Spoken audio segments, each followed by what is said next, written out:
En esta segunda hora, como anunciaba, tenemos, entre otros temas, contemplada la conversación con el doctor Luis Madrid Perosa. Es psiquiatra, es psicoterapeuta, él está dedicado al estudio y tratamiento de problemas afectivos, del ánimo, del humor. Es una referencia dentro de esta área y con él queremos revisar lo que hoy en día, en pleno siglo XXI, siguen siendo mitos sobre las enfermedades mentales y sí, las realidades, ¿no? Y cómo prevenir ataques, proteger también a la sociedad en este sentido, entendiendo que la salud mental cada día pues se confirma más y de acuerdo a estudios, justamente es fundamental, fundamental entre otros, por supuesto, básicos para nuestro bienestar individual y también como lo colectivo, pero en el caso del bienestar individual y la salud integral, pues es fundamental el pensamiento, la salud mental conjuntamente con alimentación, ejercicios, físicos, incluso ya pues comienzan a apuntar y con mucho más fuerza a incluir siempre el ejercicio de fuerza, porque bueno, ahí se trabaja el músculo y se ha determinado que es fundamental para llegar también a tercera y cuarta edad de una mejor manera. Y así un largo etcétera de cosas que hay que considerar, cambios de hábito, por supuesto, de esos hábitos que para nada ayudan a nuestro cuerpo, a nuestra salud. Y la salud mental es fundamental, el pensamiento, cuánto incide en nuestro sistema incluso inmunológico, ¿no? Y en lo que puede ser la protección ante enfermedades, además, o patologías que pueden ser, tener un alto componente hereditario, o también que que pueden aparecer por esos hábitos mencionados y no adecuados para nuestra salud. Y sin duda que el pensamiento ayuda y bastante a lo que es no solo la prevención, sino también a una recuperación mucho más rápida de cualquier patología. Eso está definitivamente confirmado. Y aquí me detengo porque ya tengo al doctor Luis Madrid Perosa, finalmente lo tenemos. Hoy el día está ligeramente fastidioso en esto de las comunicaciones y el poder aprovechar el tiempo con los invitados que tenemos contemplado en la pauta. Así que bueno, ahora sí, doctor, bienvenido, buenas tardes. Buenas tardes, Gladys. Encantado de estar contigo y, bueno, aprovechando esta ventana para comunicarme con tu público y poder hacer psicoeducación. Totalmente, doctor. Y hablábamos de la importancia de la salud mental, ¿no? En estos tiempos ya ustedes vienen confirmando y se vienen confirmando con estudios que es determinante también para nuestra salud integral, para la prevención y además también una recuperación mucho más rápida de algunas patologías. En general las patologías sean simples o complejas. Pero igual con usted queremos revisar mitos y realidades de las enfermedades mentales. ¿Cuáles son los mitos todavía en pleno siglo XXI, doctor? Bueno, fíjate, lo primero que hay que abordar, Gladys, es qué es una enfermedad mental o qué es un trastorno Ujú. mental, ¿no? Estos son afecciones que impactan o alteran el funcionamiento adecuado o adaptativo, porque la mente tiene una función adaptativa y de sobrevivencia del cuerpo. ¿Ok? Ujú. Si una mente es sana, el cuerpo no puede funcionar adecuadamente. Entonces, cuando se alteran las funciones mentales, se altera el funcionamiento adecuado o adaptativo del aparato psíquico o lo que llamamos mente, que es un órgano abstracto que tiene un sustrato que es en el cerebro y que alteran finalmente los pensamientos, los sentimientos, el estado del ánimo y la conducta. Esto puede ocurrir por periodos muy cortos, puede ocurrir inclusive aparecer y desaparecer, ser una enfermedad recurrente o pueden ser enfermedades crónicas en algunos casos. Y puede Ujú. afectar, por supuesto, la capacidad de relacionarse con los demás, de que la persona pueda llevar una vida normal o adecuada o funcional. Y por último, que la persona puede perder su capacidad de sentir bienestar o la gente que está alrededor, pues la pareja, la familia, el entorno académico, de trabajo, pero siempre alguien pierde la sensación de bienestar. Esto es lo que caracteriza fundamentalmente lo que es un trastorno mental. Ahora, ¿cuáles son los mitos más frecuentes? Bueno, hay unos que son viejísimos que ya prácticamente pasan de moda, ¿no? Que las enfermedades mentales son producto, por ejemplo, de una intervención espiritual, de una posesión demoníaca, o un espíritu, o lo que se llama en criollo, disculpa un poco esta cosa tan criolla que tiene un muerto recostado o le hicieron algún trabajo a la persona. Muchos pacientes llegan a la consulta ya después de haber pasado por procedimientos espirituales o asistencia a Imagínese. personas que trabajan en estas áreas y se ha perdido un tiempo muchas veces que es fundamental. Sin embargo, hay gente que tiene que pasar por ese proceso para poder descartar pues la situación, ¿no? Ujú. O que también puede ser producto de que ha tenido conductas pecaminosas o conductas inmorales, ya sea el paciente o transgeneracionales, sus antecedentes, ¿no? Es una cosa que se viene arrastrando por un pecado transgeneracional. Ahora, afortunadamente cada vez más la gente está más informada, la gente tiene más conciencia, tiene menos estigma y consulta más oportunamente al médico. Otros mitos que son frecuentes es que es una señal de una debilidad mental, de que la persona tiene un problema de que no tiene una fortaleza mental suficiente para soportar los embates de la vida. Otros que son culpa de los padres. Esto lo vemos con mucha frecuencia. No es que ese muchacho es así porque es culpa de la mamá que lo malcrió, o culpa del papá que no lo crió adecuadamente, o la ausencia del padre, y resulta que no necesariamente son determinantes. Puede ser que ayuden a la expresión de la enfermedad mental, pero no necesariamente son determinantes. Entonces tenemos que desculpabilizar muchas veces a los padres, ¿no? Otro mito común con los pacientes o las personas que tienen algún tipo de trastorno mental o algún problema de salud mental es que son peligrosos o agresivos. Esto es bastante común, ¿no? Este tiene como mucho miedo, porque bueno, muchos de estos mitos generalmente están relacionados, Gladys, con el desconocimiento o con la ignorancia, con estigmas transmitidos, ¿no? Con miedo que genera la locura, las enfermedades mentales, porque ver una persona psicótica, por ejemplo, puede dar mucho miedo a algunas personas, ¿de acuerdo? Y, por supuesto, con prejuicios que son personales o colectivos que pueden generar este tipo de cosas, que las personas con enfermedades mentales son peligrosas o que son agresivas, y resulta que la mayor violencia y agresión que ocurre en el mundo generalmente no es atribuible a personas con problemas de salud mental, para que sepan, o con trastornos mentales graves. Otro mito es que son impredecibles o no son confiables, por lo cual entonces se segregan, se discriminan, no se le asignan tareas o responsabilidades adecuadas a su condición humana, pues, ¿no? Lo otro es que por falta de voluntad, esto lo vemos generalmente en personas con problemas de ansiedad o con depresión o trastorno bipolar, inclusive con problemas de energía psíquica. Entonces, bueno, que es por falta de voluntad, que la persona no pone de su parte, que es lo peor que se le puede hacer a una persona con un problema anímico o de ansiedad, ¿no? Otros mitos están relacionados con que una persona con un trastorno mental o un problema de salud mental no tiene remedio, ¿ok? Eso no tiene remedio, entonces hay que encerrarlo, hay que mantenerlo oculto. Y por último, que las personas con problemas de salud mental no van a cambiar, lo cual es totalmente falso. Las neurociencias, desde los años 80, 90, que han considerado la década del cerebro, la neurociencia han hecho un avance inmenso, tanto en neurología como en psiquiatría, y hemos logrado avanzar muchísimo en los tratamientos y sobre todo también en la posibilidad de darle calidad de vida y cambiar la estructura psíquica patológica de una persona a una estructura más funcional, adaptativa y que puede llevar una vida plenamente normal. Y sobre todo, como dice usted, que bueno, hemos avanzado en educar, ¿no? Sobre el tema de la salud Por mental, de la supuesto. importancia de aceptarla como algo normal, pues, como el tema de las enfermedades de la mente, como puede ser el resto del cuerpo, ¿no? Y cuánto Por determina supuesto, además por tratar a supuesto. tiempo. Pero eso Claro, es muy Gladys, importante. recuerda que esta división mente-cuerpo, eso fue una división, una necesidad histórica de la medicina y la filosofía. Y esa concepción no se ve dentro de la medicina.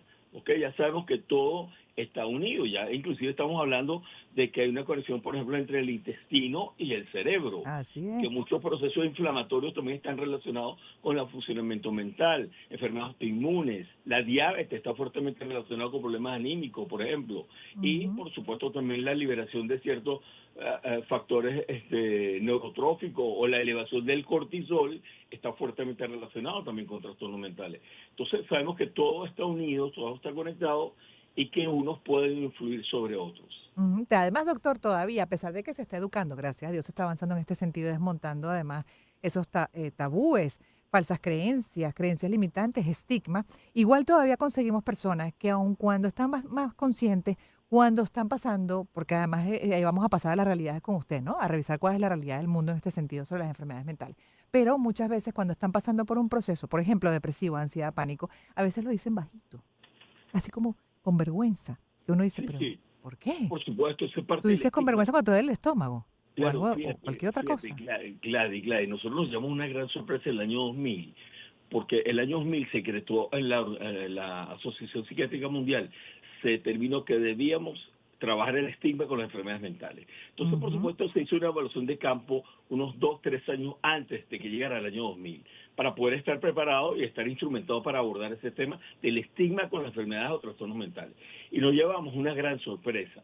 Fíjate que las personas que tenían mayor carga de estigma con este tipo de trastornos éramos los que trabajamos en el área de la salud y los mismos pacientes. Y eso, de alguna manera, ha persistido un poco. Afortunadamente, con el apoyo de ustedes, los comunicadores sociales, porque, por ejemplo, nosotros sabemos que en este momento casi el 50% de la información de salud que tú ves en los medios de comunicación, en las redes sociales, mediados a través de comunicadores sociales, casi la mitad de la información tiene que ver con psiquiatría, psicología, sexología, ¿de acuerdo? Y el resto de las especialidades médicas, fíjate, están ocupando el 50% de la información, es decir, se le ha dado una cabida mucho mayor. Lo otro también es la salida de personas públicas del closet, pues, de personas públicas, celebridades, Me personas puedo incluir, exitosas. doctor, me puedo incluir, pero nunca estuve en el closet, la verdad, pero Por abiertamente hablé eso, de por mis eso. procesos depresivos y lo sigo Por hablando eso porque me yo parece que te he es muy escuchado, importante. tú has hablado de tu situación, del Mucho. abordaje, y la verdad que es admirable que lo puedas hacer, porque eso ayuda a otros a perder un poco el miedo a salir y mencionar que, bueno, mira, esto es un problema de salud como cualquier otro Que que hay debe que estar tratar. abordado, que debe ser abordado, y que hay muchísimas estrategias, Así y es. estrategias más adaptadas, individualizadas, porque todo el mundo piensa que se le van a prescribir psicotrópicos solamente, Ujú, que van a generar dependencia, o que va a estar dopado, o que va a ujú. estar olvidadizo, o que no va a poder funcionar bien, y resulta que es todo lo contrario. Ahorita tenemos estrategias psicoterapéuticas, psicoeducativas, intervenciones biológicas, no farmacológicas, y por supuesto algunos pacientes que sí necesitan del abordaje farmacológico, Exacto. sobre todo para que la terapia entre, la terapia cale y produzca el cambio necesario para que el individuo pueda ser Sí, feliz, señor.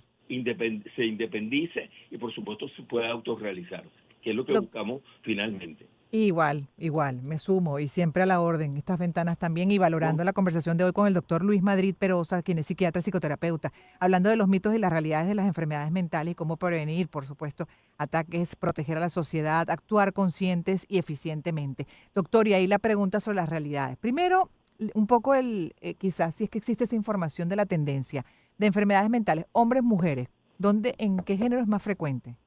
Depende del tipo de patología, Gladys. Fíjate, pues hay una tendencia a pensar que las mujeres tienen más tendencia a los trastornos mentales. No, fíjate, los trastornos afectivos, emocionales, por ejemplo, los trastornos de ansiedad, los trastornos del ánimo, sí son más frecuentes en las mujeres, porque las mujeres tienen hay una enzima que se llama monoaminoxidasa, que está en el cerebro, ¿ok? Que es la que se Ajá. encarga de destruir ciertos neurotransmisores para generar nuevos. Tiene una monoaminoxidasa mucho más activa. Por ejemplo, desde el punto de vista médico estoy hablando, ¿no? Que Ujú, probablemente se ve como muy reduccionista. Entonces, al tener una monoaminoxidasa mucho más activa, precisamente por influencia de los estrógenos y los cambios de ciclos de estrógenos y progestágenos, esta monoaminoxidasa es mucho más activa y hace que los neurotransmisores puedan bajar con más frecuencia.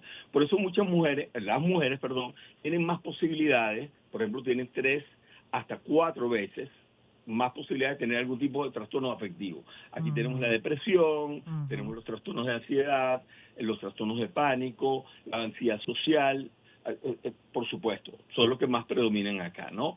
Si vemos, por ejemplo, el trastorno bipolar, sabemos que el trastorno bipolar se ve igual en hombres y mujeres, pero si vamos a la especificidad del trastorno bipolar tipo 2, sí se ve mucho más frecuentemente en mujeres, 75% son mujeres y 25% hombres.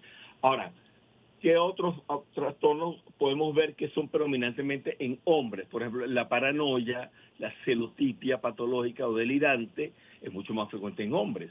Los trastornos Ajá. psicóticos con síntomas paranoides, mucho más frecuente. Todos los trastornos relacionados con la violencia, por ejemplo, trastornos del control de los impulsos o el trastorno explosivo intermitente es mucho más frecuente en el hombre. También sabemos que los trastornos por abuso de sustancias, aunque las mujeres han ido incrementando, han ido Ujú. subiendo, ¿ok? En incidencia, sabemos que siguen los hombres siendo predominantemente los que tienen trastornos por abuso de sustancias. De hecho, tú vas a un grupo de apoyo o vas a una terapia de grupo donde hay pacientes adictos, ya sea al Ujú. alcohol o a otras sustancias como drogas, ilícitas o lícitas, tú vas a ver un predominio predominantemente masculino, ¿de acuerdo? Sin embargo, las mujeres van subiendo. Hay un solo subgrupo de pacientes donde hay más mujeres que hombres en abuso de sustancias, particularmente del alcohol, y es la población de mujeres bipolares. Ahí sí vas a ver con más frecuencia más incidencia en mujeres de problemas de alcohol que en hombres, que es un factor bastante llamativo. Por supuesto, también hay una diferencia con relación al suicidio, ¿no? Que es un tema un poco dedicado a educar por los medios, pero creo que es importante educarse. Desde la Las conciencia. mujeres intentan más el suicidio, los hombres lo logran más por los métodos letales que utilizan y por el nivel de violencia que a veces utilizan en la autoagresión. Sin embargo, esto también ha ido variando con el tiempo porque ya las mujeres están utilizando métodos un poco más letales, ¿no? Pero en general el riesgo de suicidio es igual para ambos en este momento. Lo único que los antecedentes de intentos previos es más frecuente en mujeres. Otra cosa te voy a decir en cuanto a trastornos de la personalidad, fíjate, esto es importante. Los trastornos de personalidad más frecuentes en las mujeres, por ejemplo el clúster B, que son los más llamativos, están entonces los trastornos histriónicos y el trastorno limítrofe de la personalidad. Sin embargo, en el hombre es mucho más frecuente en cuanto a trastornos de la personalidad, podemos ver mucho más frecuencia de trastornos narcisistas y trastornos psicopáticos de la personalidad, o como se llama en Estados Unidos, trastornos antisociales de la personalidad. Entonces, fíjate que sí hay diferencias, y no es que todo predomine en la mujer, que también es otro mito que hay, ¿no? Que el hombre también tiene trastornos, y los hombres afortunadamente están consultando con mucho más frecuencia en este momento a los especialistas, psicólogos, psiquiatras y psicoterapeutas buscando ayuda. Fíjate que antes, Gladys, con esto cierra el punto del sexo. Fíjate, antes veíamos con mucho más frecuencia a hombres que llegaban con, por ejemplo, con trastorno obsesivo compulsivo, que asistían era cuando estaban muy deprimidos. No iban con el trastorno obsesivo compulsivo crudo y podían pasar años sufriendo, pero cuando aparecía la depresión era que buscaban ayuda. O muchos hombres que consultaban con lo que llamamos síndrome del hombre irritable, que en el fondo eran hombres que tenían una gran depresión, pero que permitían expresar el malestar a través de la ira, la rabia, la conducta agresiva, y por supuesto en el trasfondo era netamente depresivo. Todo eso ha ido cambiando afortunadamente, y ya la expresión de los trastornos está siendo mucho más genuino, más detectable, y por supuesto el abordaje es mucho más temprano y la evolución es mucho más favorable. Que ahí se responde la pregunta justamente que le hacíamos de cómo prevenir ataques y proteger a la sociedad. Obvio, educando con conciencia, pues, y acudiendo a los especialistas, ¿no? Y en general a todo aquello que pueda beneficiar. Y ya se nos acabó el tiempo, doctor, pero igual me gustaría ya para cerrar, si es posible, muy breve, porque ya ahora sí tengo que despedir, la frecuencia de las enfermedades mentales. Mencionamos la diferencia entre hombre y mujer, ¿no? Pero en general, ¿cuán frecuentes son hoy en día dentro de las realidades que tenemos? Bueno, fíjate, se han incrementado de manera dramática. Las últimas estadísticas que tengo de la OMS es que, fíjate, hace unos 20 años aproximadamente, habían 1.000 millones de personas en el mundo con trastornos mentales severos o graves. En este momento hay 1.200 millones de personas. Para el año 2030 se espera que lleguen 1.400 millones de personas. Para el año 2050, 2.400 personas con trastornos mentales. Es decir, va incrementándose. Sí. En este momento sabemos que una de cada 8 personas sufre algún trastorno afectivo importante que limite su funcionamiento, y una de cada 4 personas sufre algún tipo leve, moderado, severo, grave de trastorno afectivo o problemas de salud mental. Uno de cada 4 personas a nivel mundial. Es decir, no está tan lejos. Si nosotros ponemos 4 personas en una habitación, una de ellas probablemente tiene algún tipo de problema trastorno de salud mental. Así es. Con lo cual, último, hay que buscar ayuda. Así es, exacto. Y hablar esto con la confianza. Es el estigma. El estigma hay que desmontarlo, y con estos datos aún más hay que normalizar esto, ¿no? Que es parte también de esas, de la salud integral. Fundamental atender la mente y buscar la salud mental. Gracias, doctor, una vez más por haber estado con nosotros. Luis Madrid Perosa, psiquiatra, psicoterapeuta, siempre a la orden con este espacio dedicado al estudio y tratamiento de problemas afectivos, del ánimo y del humor.